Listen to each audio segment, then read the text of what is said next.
Hello, welcome back to the channel that is Bat Show. Today we are doing another tier list. I think it's been maybe a good couple of months since the last tier list. It isn't a common thing on this channel, but every now and then I just want to do it just for a bit of fun. And they do really well with terms of the YouTube algorithm. Today we are doing an A24 movie tier list, and for those of you who don't know, A24 is a film production company known for distributing films of an experimental and artistic nature. So it's very popular with the film chads, and I myself am a fairly avid supporter, fairly avid fan of A24. The significance of A24 within the modern film landscape is that it seems to be one of the last indie film production companies that makes a decent amount of money and gets a fair amount of traction. It's like the last bit of footing that the indie film scene has in Hollywood. This tiny little island, this tiny little bastion of hope. Because you could say that modern Hollywood is hyper-capitalist with all these billion-dollar companies releasing these huge blockbusters at such a ridiculously frequent rate, and most of these blockbusters that are released don't really allow for a lot of creative freedom on the director's behalf. It's the studio executives who have all the power in Hollywood at the moment, but A24 gives the power back to the directors, where it largely should be. If the objective is about making genuine art, then it should be in the director's hands. So to give you an idea, A24 released films like The Lobster and Lady Bird, like proper weird indie hipster films. They're also pretty good though. Some people could accuse it of being artsy-fartsy and pretentious, but I don't think that's the case for most of them. Me personally, I think that giving directors creative freedom is the key to making good movies. That's how we get good stories, that's how we get good art. This tier list I've made here doesn't contain every single A24 film made, it only contains 40. These are all the A24 films that I personally have seen, and according to the official A24 website, these are all A24 films. These are all confirmed A24s, there's no fraud going on here. No fraudulent claims. Sometimes I kind of do a little breakdown of the different tiers, the different rankings, the different criteria. I feel like most of these speak for themselves, however. This might make me sound like an A24 elitist, but I doubt we'll get any films that go into the awful bracket here, into the awful tier. I don't think they've ever made a film that's like shit or like outrageously bad. We've got poor just above it, and there probably will be a few that go in there, or mediocre. It's fairly vague, like, what distinguishes these different tiers. But, like, not bad is when it starts to get, like, more than just competent, more than just bang average. And then groovy, it gets a bit more spicier. Kino's obviously a very, like, a high praise in the film chad reviewer community or whatever. And masterpieces, like, more perfect, like, you know, in my opinion at least. Perfect god tier. Excellent, yeah, masterpiece. What else you need to know? Without further ado, I reckon we just crack right on with it. Starting with Lady Bird, a very popular one. Carson Runquist's favourite film, I heard. Oh shit, I've actually got to think about this. I've got to use my brain. Lady Bird is a good slice of life film about like some young girl growing up in Sacramento. It's written and directed by Greta Gerwig. I think maybe Noah Baumbach has something to do with the writing as well. It's a comedy drama about this idiosyncratic girl. From what I've seen of Greta Gerwig's work, she's very similar to Woody Allen, apart from she didn't like, I don't know, rape anyone. Just fairly introspective and like self-analytical. You can tell that Lady Bird, the character in this film, is like a stand-in for Greta Gerwig when she was growing up. So it is a fairly personal film. When I first watched it, I remember thinking that it was okay on terms of a story level, but direction-wise, it was fairly close to a Judd Apatow film, just fairly bang average. Nothing particularly special. It's definitely not a masterpiece for me, and I don't think it's Kino. I don't think it's like that great. It's definitely above mediocre though. It's really well written, but it's like not the most original, inventive thing I've ever seen. Because there are a lot of these kind of movies going around about like introspective, coming of age films. But the thing is, like, people are gonna get pissed off for putting it in not bad, but not bad still is a positive thing. I'm gonna put it in there for now, and might move it later, who knows. Okay, I'm going to just close my eyes and pick the next one. Oh, Lock, shit. Okay, so this is a film I haven't seen quite a while, but it's a very early A24 film, because it's 2013, I believe. I've quite a vivid memory of the film. It's essentially Tom Hardy in a car for 1 hour and 20 minutes, with his like entire life falling apart around him, and all the information about his character and his life is communicated through phone calls that he has whilst on the journey. You don't actually see any other characters, but you hear their voices. I've seen it twice, I think, and I remember being really impressed by it both times. I like the small scale of it and like it focusing on something simple, but getting so much out of it. You get so much about this character just with him driving and having these phone calls. It tells a very broad story for how, like, small it is. It's just a really good example of efficient storytelling. I would recommend it to anyone. It holds your attention, like, for the entire time. Maybe some people could accuse it of being a bit cheesy because, like, the way it has to communicate dialogue. There are bits where, like, Tom Hardy has to talk to himself or talk to, like, an imaginary version of his father, I think. So for some people it could get a bit, like, okay, wacky and cheesy. But I'm going to put it in groovy for now because it is a really good film. It's just, I don't know how to decide these, so I'm just going to go... Oh, The Disaster Artist. Oh, right. Okay, so The Disaster Artist is one of those films that I forget it's an A24 film. I saw it at the cinema when it came out. I haven't seen it since. I don't really need to. Essentially, it's directed by James Franco, and it's done by that whole Seth Rogen team, like Dave Franco and all them, that sort of comedy group. This film I don't think has any actual merit of its own. So for those of you who don't know, it's a true story film about the making of The Room, which is like an infamously terrible movie. That's very funny to watch in its own right, but obviously the behind the scenes is very interesting. But this film, this Disaster Artist, is like the most blandest showcase of events. And it's essentially just saying, hey, look at The Room, look how funny The Room is, and that's the whole film. Like, yeah, I want to just watch The Room then. The only funny aspects from this movie are from The Room anyway. It's almost like a reaction video. The story within the film is just a very cheesy, by-the-numbers structure. It's extremely dumbed down and broad. They gloss over a lot from what I gather. However, James Franco does do a decent performance of Tommy Wiseau from memory. It's like, say you had a really funny guy and he had a really unfunny mate who was much more confident, and that unfunny mate would just parade him around and say, oh, look how funny this guy is, look how funny my friend is, and he would try and like capitalise off of his mate's talent.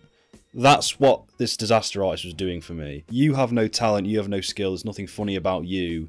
You're just riding off the coattails of this other thing. It's easily mediocre, I might even put it in poor, just because the storytelling was so, like, simplistic and primitive, and almost, like, just cliche and manipulative. I don't know, I'll put it in mediocre for now.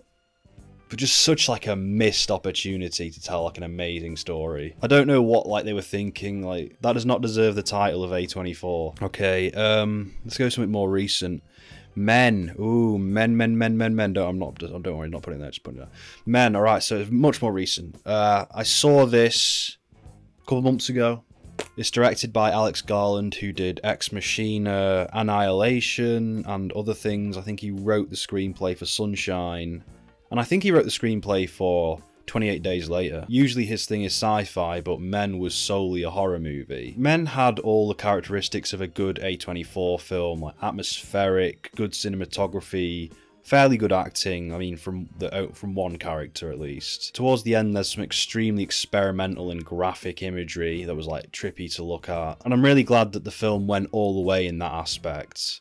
Like, because some of that shit is like, what the fuck is this? However, as you could guess from the title and the poster, you can kind of process the entire point of the film, the entire message of the film, from face value, or at least from a very early point in the film. And that was the problem for me watching it. It was just, I knew exactly what this film was driving at from like the first 10 minutes. It had a really good opening sequence about like manipulative, abusive partners, and I liked the character interactions in the intro. But the rest of this film is largely symbolic, and it's all in service of themes that you can kind of fully comprehend at a very, very early stage in the narrative. It's definitely artsy, but it's just a little bit thematically hollow for me, and I'm going to put it in mediocre, but it's definitely better than The Disaster Artist. Putting Men in mediocre kind of urges me to put Disaster Artist down in poor, but I'm just going to leave it like that for now. Lean on Pete. Oh, this is quite an obscure one as well. God. Lean on Pete was a very surprising movie that subverted my expectations at every turn. Essentially, every time I thought the film was going to go down like a cliche route, it didn't, and it went in a completely opposite direction. And I guess if I'm putting it simplistically, it's essentially about like a young male, like a teenager going through some adversity. It's almost like the kind of typical cliche runaway teenager story, coming of age kind of thing, but it sort of subverts every trope at every point, and everything that happens is extremely unexpected. It's really well acted. I remember it being really well shot. It's a good film. I'll put it in groovy. It Comes at Night. It's been a while since I've seen this film. I remember it was like Ralph the Movie Maker loved this one. I remember it being really good, really atmospheric. I know some people think it's like a masterpiece. It's Trey Edward Schultz, is it? Yeah, and Trey Edward Schultz has gone on to do other things that I've absolutely loved. It's a very well-rounded, original, atmospheric horror movie. Very honed in, not overindulgent at all. In classic A24 film, it's a horror film that's more about like the psychology of humanity or whatever. More of like an introspective character study than actual ghosts showing up. Maybe if I'd seen it much more recently, I could easily put it in Kino, but I'm going to put it in a high spot in Groovy at the moment. Very sorry. Thinking about it now, I definitely I'm urged to rewatch it. It's just hard because as you watch more new films, like the memories of the older films kind of fade out. It's very short, it's very small scale and very intimate. Ooh. But yeah, it's going in Groovy for now. Which one do I pick? Okay, I'm going to go with Moonlight because this is like similar to It Comes at Night. It's a film that's kind of regarded as like a masterpiece that I haven't seen in ages. I don't have like much of an inkling to go and revisit this. I think it was either 2017 or 2016 it won the Best Picture at the Oscars. Now when you say, okay, the film about the gay black man won Best Picture, the cynical side of you thinks, oh, that's just kind of pandering to a trend. It's just like the hot topic, just them trying to look woke. God, that forbidden word. But I remember the film itself being like authentic and really well directed. I wouldn't call it like an amazing, all-encompassing masterpiece because it's fairly like derivative of other quirky, indie introspective character studies. It doesn't kind of stand on its own completely stylistically from memory. Dead artsy. I'd put it in Groovy. Fuck, hell, I'm being strict here. But you know, it's good to be like this because, you know, I can't just be like, oh yeah, every film that you expect to go in like Kino or Masterpiece is going to go there. Like, no, I'm subverting you. You know, I'm being original. My own opinion. It'd be boring if I just said, oh yeah, Moonlight, oh, it's an amazing film, it's 10 out of 10 like everyone else says. Let's do Enemy.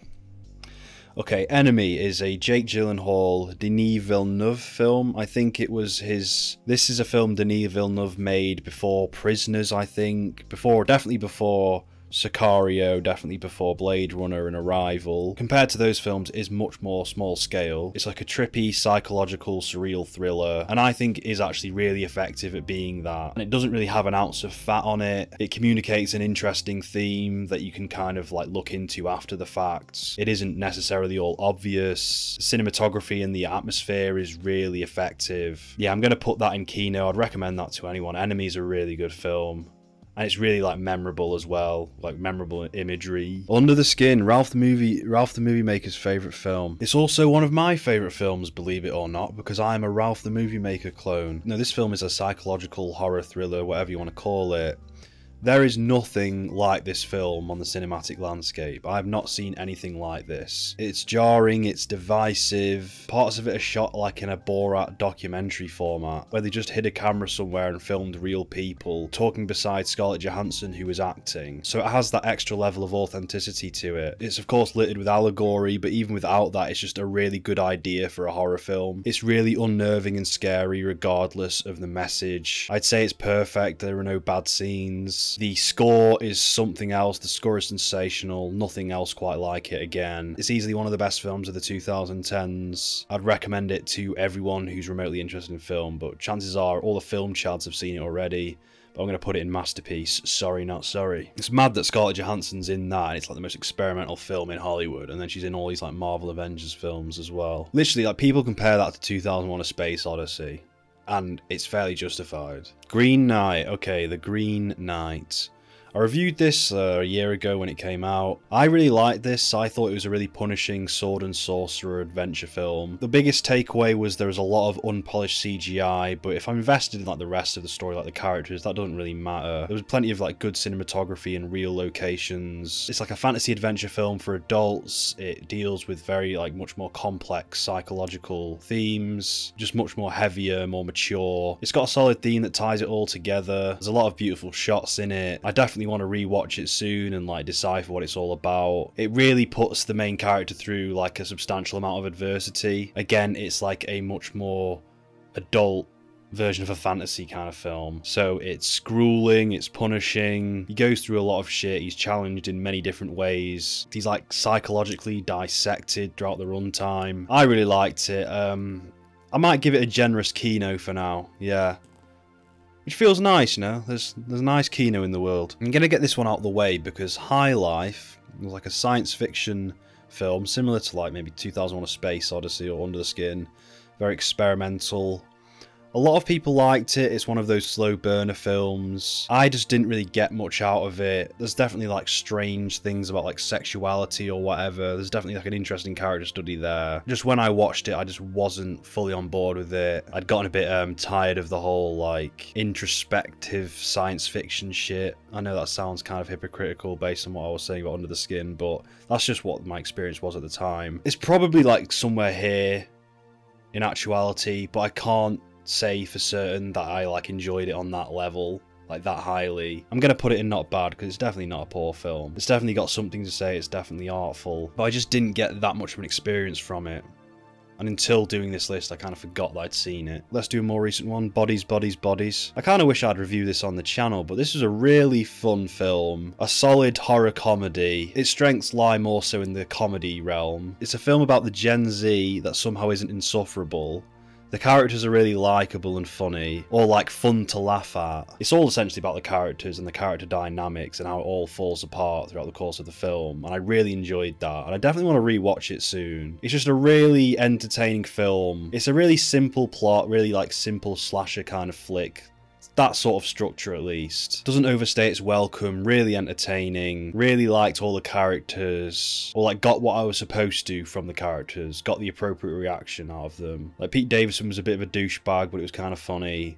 Yeah, I'm putting it in groovy, definitely. So Uncut Gems. Uncut Gems. Uncut Gems is a very popular one. It was released on Netflix. A lot of people I know have seen it. Fantastic performance by Adam Sandler, obviously. Fantastic direction by the Safdie brothers. But compared to another Safdie brothers film that's also on this tier list, that'll be coming later, it feels a hair less refined on a structural level. But I wouldn't change anything about it. I think the ending is brilliant. The Safdie brothers have their own distinct style that no one is replicating at the moment or can replicate. They're a new fresh voice in the cinematic landscape. This isn't just another A24 film. It deserves all of the hype, all of the praise.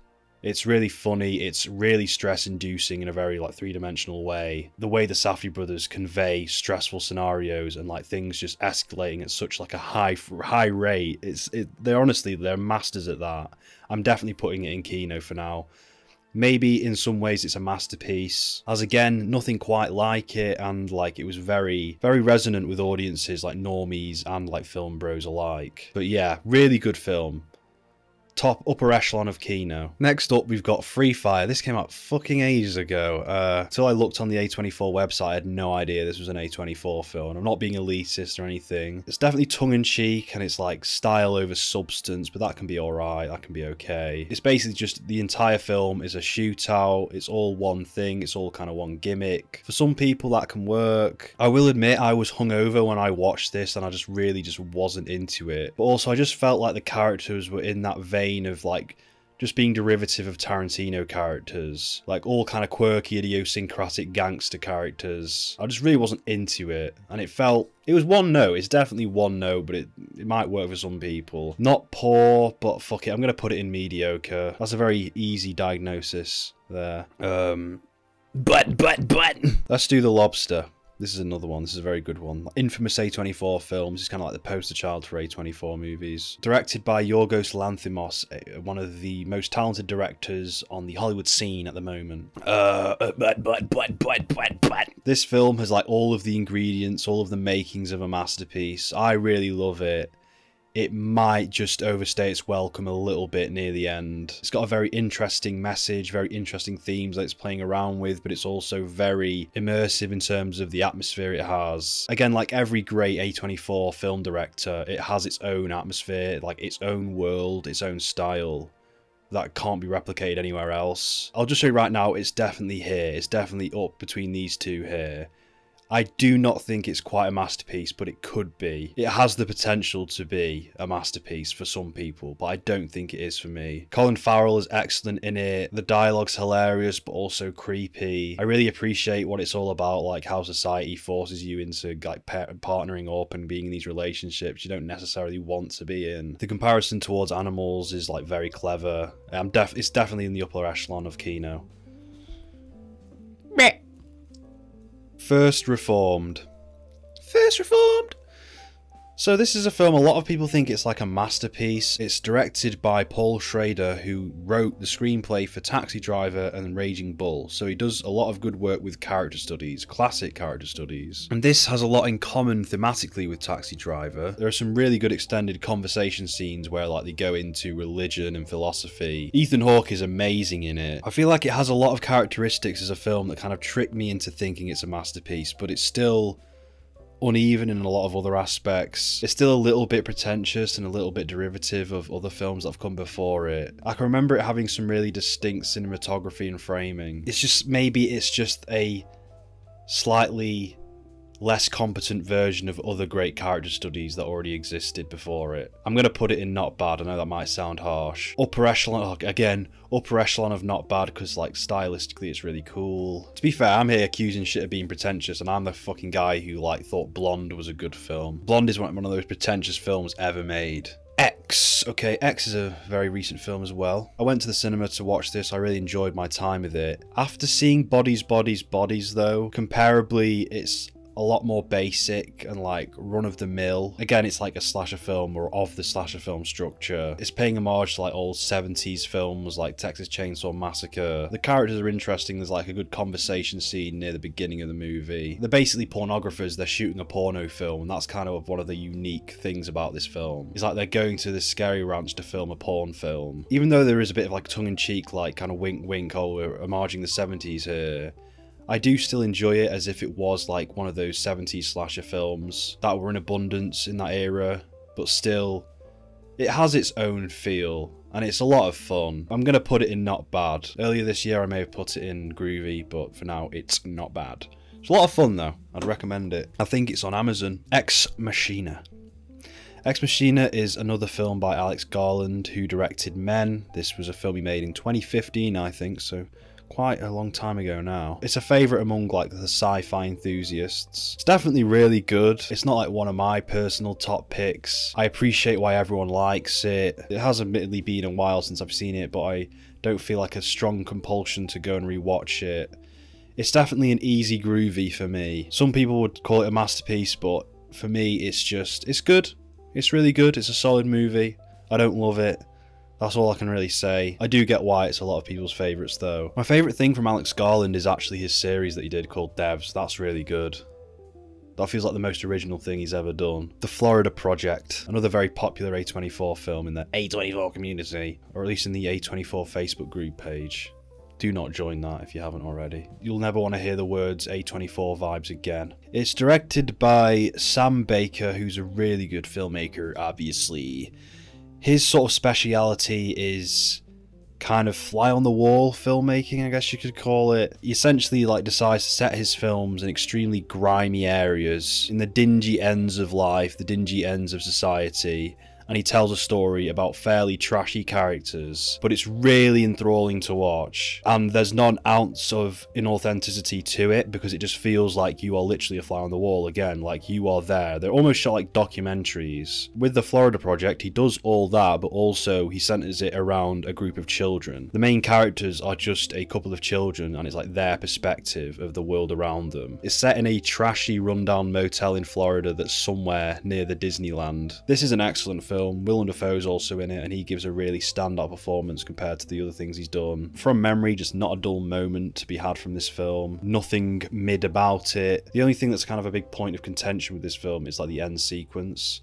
Essentially, there's this weird sequence where the kids run off to Disneyland, and there's a little bit of it shot in Disneyland, and it's supposed to be like romantic, but maybe it's like the point is it's not actually romantic. It's not really romanticizing Disneyland. It's like a pseudo-romanticization of the park or whatever. It's like what the kids perceive as. It's just like, it kind of feels weird. Like Disneyland's always been in the background for the entire film, and then they just decide to run there in this very kind of metaphorical manner with this like strange music playing. I didn't mind it that much. It is kind of weird though. I get why people don't like it, but I can see kind of me warming to that like creative decision in like rewatches of this film, because I like figure out the thematic relevance.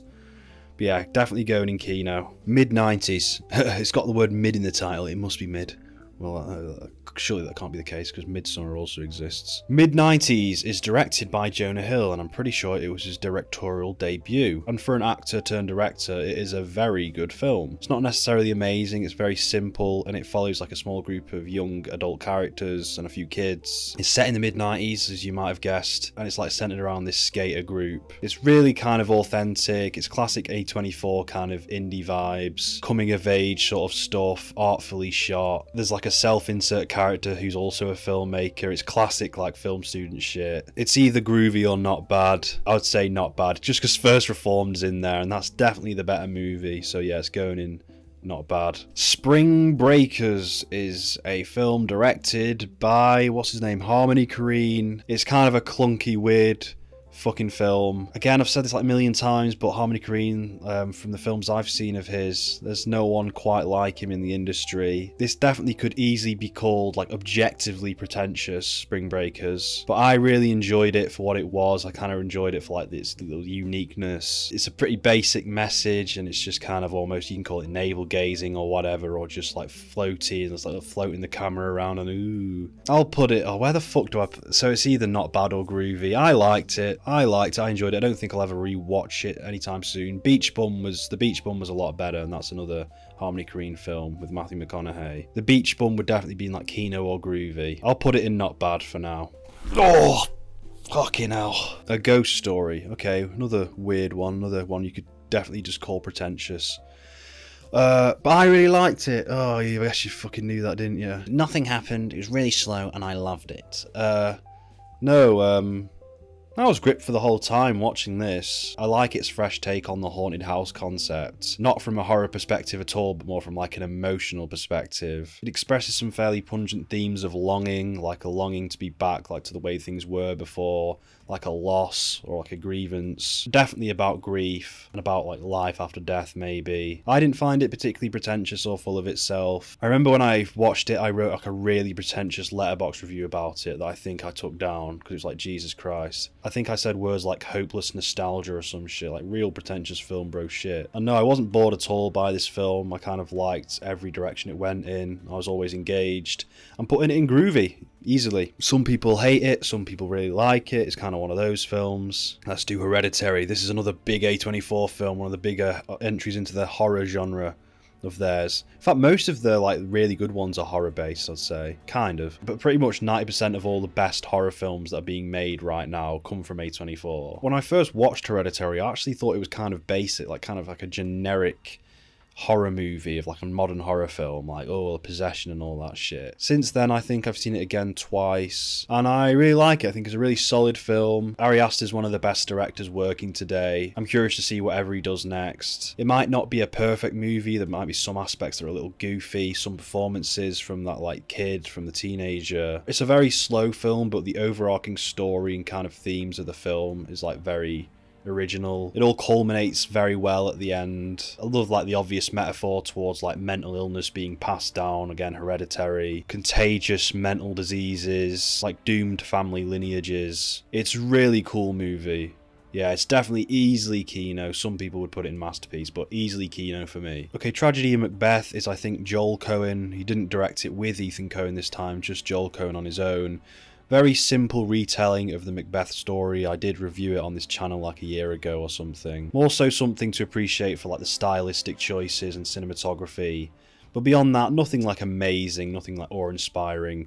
Definitely not bad. Krisha is like a low-budget film that Trey Edward Schultz did before It Comes at Night and Waves. It's definitely a simple story, but it communicates a lot of very intense emotions with like the little things it has. Only a few cast members, but I think it's really emotionally rich, so I'm putting it in groovy. Eighth Grade. Eighth Grade is like mid-90s for girls, except it's not set in the 90s, I don't think. Or is it? I don't know, maybe it is. I think it's directed by Bo Burnham, who everyone loves at the moment because he like went schizo over lockdown and made a film about it. This isn't like an exceptional, sensational movie, but it does possess that kind of level of authenticity that I've been talking about with previous films on this list. Of just like slice of life, you feel like everyone's a real character, you feel like you're watching real documented footage almost. You feel like you're following a real person and you're always in sync with their emotions. It's simple, but it kind of achieves, for the most part, all the stuff it set out to do. Not bad. It's good though. Remember near the end of the film, spoiler alert, they talk about like Rick and Morty. They bond, two kind of quirky kids, like a quirky boy and a quirky girl, bond over their mutual love for Rick and Morty. And you think that'd be really cringy, but it's actually fairly wholesome. They even bring up Szechuan sauce, and you know how oversaturated of a meme that was. Come on, watch this like really recently as well. This was a film I watched mainly because Joaquin Phoenix is in it and he carries this film. As the years have gone by and A24 have made more movies, there is this kind of predictable template that's developing where a lot of these A24 films feel a bit too similar to each other just because like A24 is partially a brand now and they want to deliver what people expect an A24 film to be like, and this kind of feels like one of them. It's definitely got some decent acting moments, but it just feels extremely derivative of other things. Really just not that unique at all. I wasn't really interested by this one. I remember towards the end it getting better, but still, it's honestly a little bit close to mediocre, maybe because I think, yeah, Men is a better movie than this, so I'm going to put it in mediocre just for that. Men probably is a better movie than that. But Joaquin Phoenix elevates it a little bit because everything Joaquin Phoenix does is extremely authentic in my eyes. Minari, this was like, I remember really liking this. This was like one of the films nominated for the Oscars a couple of years ago. It's better than Nomadland, and that won that year. Jesus Christ, what a terrible film that was. Like some fucking pretentious artsy film made by like a film student in a first month even of film school. I remember in the review I was like really enthusiastic about it. I might have even put it in Kino at that time, but now it's definitely in groovy. It's definitely solid, really good family drama, really good acting all round. The grandma character's amazing, the kid actor's really good. Not like going for any particular themes, maybe some vague themes about like trying to make it in America in the 80s or 70s or whenever it's set, but really at the core it's just a solid family drama, and it's going in groovy, and Steven Yeun is really good in it too.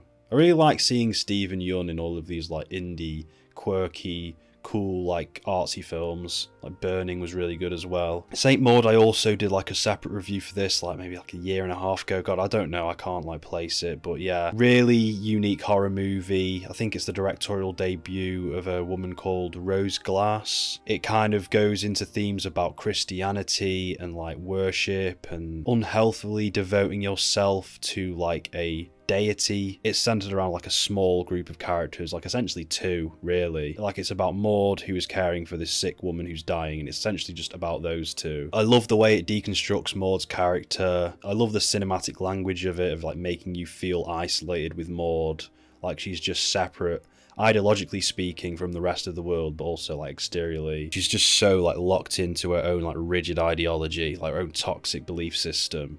It's really good. I'm going to give it a generous Kino. Fuck it. I really liked reviewing that film. I'm really glad I reviewed it. Yeah, go watch Saint Maud if you haven't already. The Last Black Man in San Francisco. And I forgot who directed this because I'm racist. As opposed to Moonlight, this is a much more distinguished kind of film about black culture, because it's a little bit more specific. It's actually about black culture and like the black history within San Francisco that I didn't know about, and it's a very educational film for that. I really like films where the location is like a character itself, and this is definitely the case because it's San Francisco. The way it kind of showcases that city is completely unique to any other film. The film itself's got a distinct style, very unique structure. It just feels like it has a lot more underneath the surface than say Moonlight, which you can kind of like pick up all of the themes of on your first watch. Feels like there's a lot more going on in Last Black Man in San Francisco. Really like interesting music choices as well that kind of like set the tone. Anything that does something kind of different and unexpected, but something that obviously works. I don't like care for like subverting expectations for the sake of it, but anything that does something a little bit different and pulls it off and creates for a unique experience, I really like. So yeah, it's going in Kino. The Farewell, also another really good film about culture and like cultural differences between American living and Chinese living. Is it Chinese? That'd be really insensitive. It might be North Korean or not North Korean, it's South Korean. It's sort of a study of the contrast in lifestyles between these two countries, these two cultures. Again, on the surface, it's a really good family drama with really good acting. It has all that, but it also has those interesting ideas to dissect. It's also about how like the family dynamic is structured in different cultures, and like how family obligation varies in like intensity. Like in China, you seem to have a lot more obligation towards your elders, but in America, it's more about like going to uni and carving out a career for yourself. It's just really interesting, and I'm gonna put it in Kino. Fuck it. Okay, Climax. Here we go. Climax is a film by Gaspar Noé, who's been making films like this for a while now, long before A24 existed. Making avant-garde cinema, French extremism. He's made films like Enter the Void and Irreversible, but Climax in a way might be his most refined film on a structural level. It feels like concise and it gets like a very simple point across. It doesn't really have any themes, it's just about a bunch of people experiencing a severely bad LSD trip. And the whole film is just dedicated to showcasing that in extremely expressive ways, and it's kind of just a masterstroke. And even though there are no like exterior themes, maybe there is some subtext that I'm missing, it doesn't even need that for me. It's a masterpiece just for the execution of the simple subject matter that it's covering. Yeah, it's fucking great. Climax I'd recommend to everyone who just like loves cinema, but be warned, it's very disturbing, it's very distressing. I haven't done LSD, so it wasn't as like disturbing for me, it wasn't as like real, like holy shit, but I feel like if people have like done Ket or like done LSD, they'll be like, oh shit, this is too much, this is too fucked up, this is too real. On to Good Time. Now this is also directed by the Safdie brothers who directed Uncut Gems, and Benny Safdie also stars in this as the disabled brother of Robert Pattinson, and he is phenomenal. I'm not going to try and be that guy, but I'd say I've interacted with a decent amount of disabled people in life to like know that the performance Benny Safdie gives in this film is like fucking unreal in how like authentic it is, and how well, for me at least, it captures that kind of person with that kind of condition. Aside from that, this is like kind of a lot like Climax, as it's like a roller coaster, a very simple plot of just A to B, one simple problem, one simple thing, but it goes in directions that you don't expect. Again, like Lean on P. It has all of the chaotic energy of Uncut Gems, but does not have an ounce of fat on it. It's perfect from start to finish, exhilarating, anxiety-inducing, funny, does not like go in any predictable direction, no tropes. Amazing, fuck it, I'm putting it in masterpiece. Killing of a Sacred Fucking Deer. Nice, okay. Now this is also a Yorgos Lanthimos film. This was the first thing he directed after The Lobster.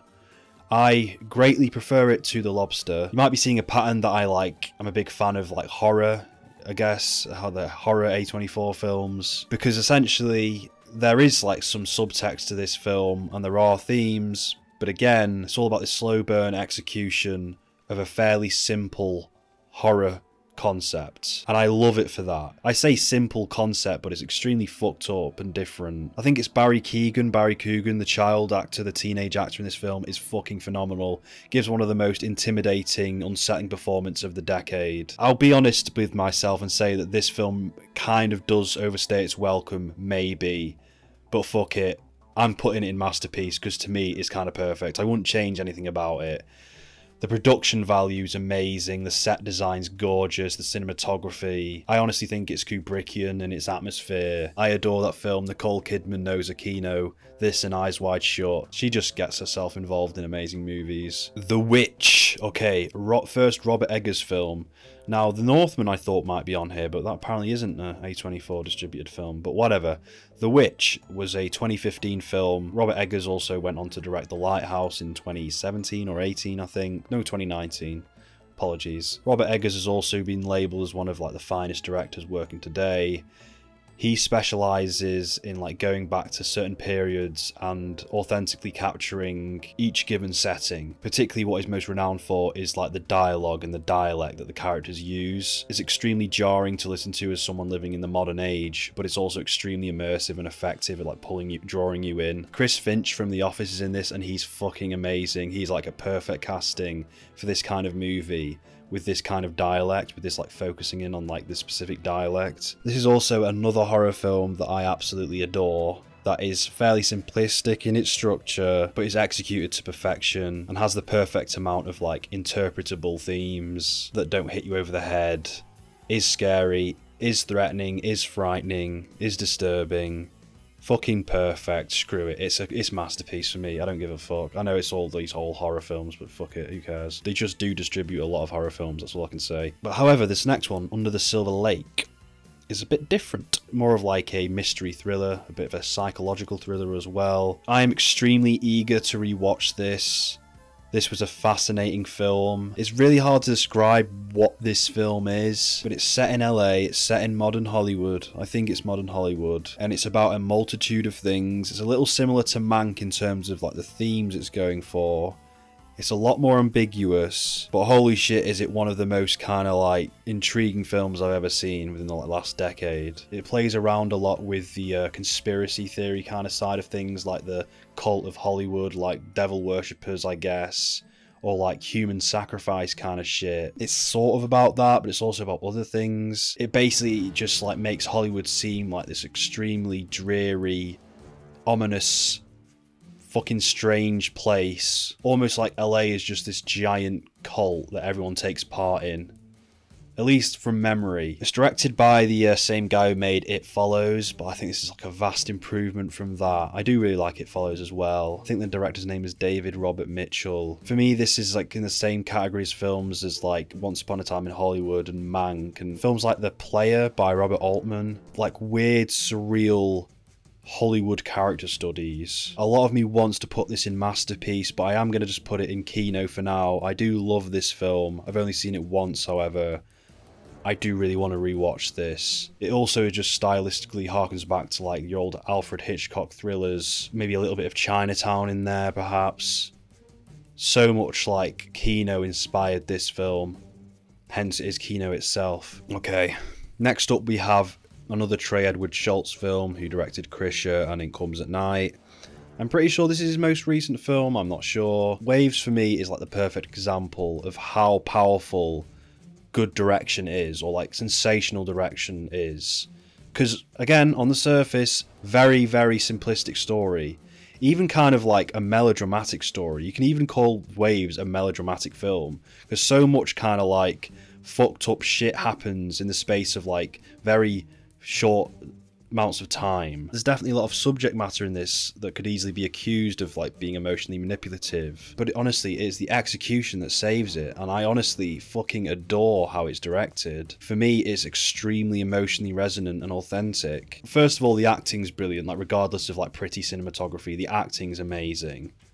And you can't fault that. Regarding like the son and daughter characters as well as the dad, I was always with whichever character this film wanted to focus on. Maybe this film, technically speaking, is overindulgent, but I really don't think that there's anything unnecessary in it.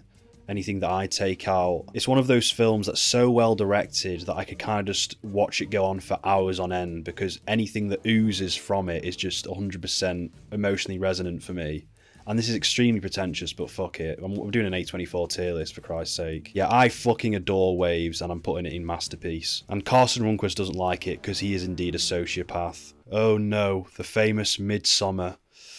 Alright, I've got to admit, Midsummer, oh god. This is just turning into me just doting over all of these films, but yeah, Midsummer is another one of my favourite films from within the prior decade. I'd say for the most part this is a perfect masterpiece. I do want to do a comprehensive review on it one day. Aesthetically and visually, there's nothing else quite like it. I think this is going to go down in history as like a Don't Look Now, or like a Straw Dogs, niche but like fantastic avant-garde horror movie. I wouldn't really fault this. I've seen this twice. First time was like the theatrical cut, second time was director's cut. I really like the director's cut and the new stuff it brought to the film, the new scenes. I have a lot of people who don't like this, who think this is a bit meandering or too slow. There is perhaps one brief instance for me where they begin like another dance ritual, where my brain was like, okay, maybe we don't need to have another dance sequence. But it's like a brief moment, because it quickly moves on to like the next part of the story, or like the next part of like the character dissection. This is a fucking phenomenal film on a thematic level, on a visual level, on a horror level, on a psychological level, every fucking level that it's set out to master. We've arrived at Everything Everywhere All at Once, which is probably like maybe the most famous A24 film at the moment, one of the most popular talked about films of theirs at the moment. It came out earlier this year, and it's like an action comedy. The first sort of blockbuster style A24 film, which is kind of cool. This is like A24's Avengers Marvel shit, and it's so much better than most of those films. As a multiverse film, it completely knocks Doctor Strange Multiverse of Madness out of the water. I really appreciated it. It's extremely inventive, extremely creative, and like nutty. I don't like personally love it to the same extent as everyone else does. It's not like one of my favourite films of all time. I just more so appreciate it for what it does. Maybe on rewatch I won't like it as much. Maybe some of the humour feels a bit like, haha, so funny, random, haha, I like trains, that sort of shit. But not really that much. It kind of is one of the best films that's come out this year. It does have some very poignant things to say on the topic of existentialism. Like, it does say genuinely profound things. I've heard some people say like it overstays its welcome. I don't think that at all. I think it goes on for the perfect amount of time it does. I'm a little hesitant to put it in Kino. I'm going to put it in the upper echelon of groovy for now. But it's definitely extremely special. And finally, we have the penultimate, the Lighthouse film. The big film, the film that everyone did SpongeBob parody trailers of. One of the most memeable films A24 put out. One of the most memorable, iconic, culturally impactful films they've made. I am completely ready to put this in Masterpiece, because it is. I'm not sure if I've fallen in love with it to the same extent as everyone else does. It is most definitely a much better film than The Witch, but I still favour The Witch. But every time I think back on The Lighthouse, I'm like, yeah, that was fucking amazing. It's comparable to The Shining. Maybe it's even more refined on a structural level than The Shining. It's one of the most immersive films ever made. The sound design is impeccable. Willem Dafoe is larger than life. The cinematography is perfect for like what the film's going for, and not at all in like a show-offy fashion. It's like, this is amazing and gorgeous to look at, but it's all 100% in service of the atmosphere of the film, like the film is trying to build. Maybe because there's all this pressure to like have it as one of your favourite films if you're like a film enthusiast, and that's why I haven't like reached that point yet. But thinking back to it, I've like got no reason not to love this film, because it kind of scratches every itch of avant-garde filmmaking within me. So yeah, easily Masterpiece. Oh my god, and there we fucking have it. There we have the A24 list, subject to maybe be updated in the future, but I don't know if it can be asked, because there'll be more A24 films that I see, like The Whale and Pearl, that I haven't seen yet. This was a lot of fun, man. I was correct in how I predicted that there weren't exactly going to be any really shit films within this list, because A24 largely have a very good batting average. Like, the worst films I can see here are like either Free Fire or The Disaster Artist. Free Fire is at least trying to go for its own little thing, like its own niche thing, like, but it's just gimmicky as hell. The Disaster Artist, on the other hand, I wouldn't say is like anything original. I think it's just like a bland retelling of what could have been an interesting story. Just a bunch of fairly untalented people working on something they didn't really know how to like pull something profound out of. Like, The Disaster Artist is easily the worst, the weakest film on this tier list. You will be on the A24 tier list, but you will not receive the rank of Kino. Maybe The Disaster Artist is in poor, just to like give a bit more credit to Men, Free Fire, and Come On, Come On. But maybe not. Who fucking cares? It's a tier list. It's all subjective. It's all just like bollocks anyway. It's all just a bit of fun. Don't take it seriously. I just did this for a little bit of entertainment and also a good excuse to talk about a lot of my favourite films, favourite modern films. Everything in Kino and Masterpiece is like a strong recommendation from me. And then in groovy, I'd be like, Lock's pretty good, Lean on Pete's pretty good, It Comes at Night and Moonlight's been too long, Bodies, Bodies, Bodies, like a really fun ride, Ex Machina I'm not too big on, A Ghost Story's like, might be a thing, might not be, wouldn't necessarily recommend it to everyone. Krisha's a lovely film, maybe a bit too artsy-fartsy and like introspective for some people. Minari's fairly accessible as well. Everything Everywhere All at Once, I think everyone should give a try. It's one of those films, like an extremely culturally significant film. Yeah, all in all, that was really cool. That was a lot of fun, ranking all of that Kino. I really hope you enjoyed this video. This isn't like the main thing I'm going to be doing on this channel. Just every now and then, might do a tier list or two, you know? A tier list of something that like I know a fair bit about, or, you know, I've seen like a decent amount of A24 films, so I could do like a decent tier list on it. I don't think there'll ever be a tier list that I do that'll be as comprehensive as that Working Directors tier list I did. That's like 5 parts. I look back on that and I'm like, how the fuck did I even do that? Like, I must have been sat down for like 6 hours straight doing that. Yeah, but anyway, I'm really happy with the rankings there. And yeah, let me know what you'd put where, if you disagreed with me, if you want to kill me for the mistakes I've made by placing Moonlight in groovy instead of kino or masterpiece or whatever. Remember, this is all just semantics, this is all just bollocks anyway, don't take this seriously. How dare you put First Reformed in not bad? It is a sensational masterpiece.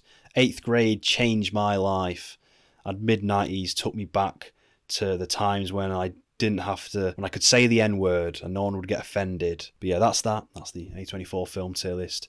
This is me, this is a human, this is Bacho, signing off. I hope you've enjoyed this video, and yeah, give me feedback or whatever, and keep safe out there, because these are trying times at the moment. Get off the stage, you disgusting fat fuck. Get off the stage, you disgusting fat fuck. Get off the stage, you disgusting fat fuck. Get off the stage, you disgusting fat fuck. Get off the stage, you disgusting fat fuck. Get off the stage, you disgusting fat fuck. Get off the stage, you disgusting fat fuck. Get off the stage, you disgusting fat fuck. Get off the stage, you disgusting fat fuck.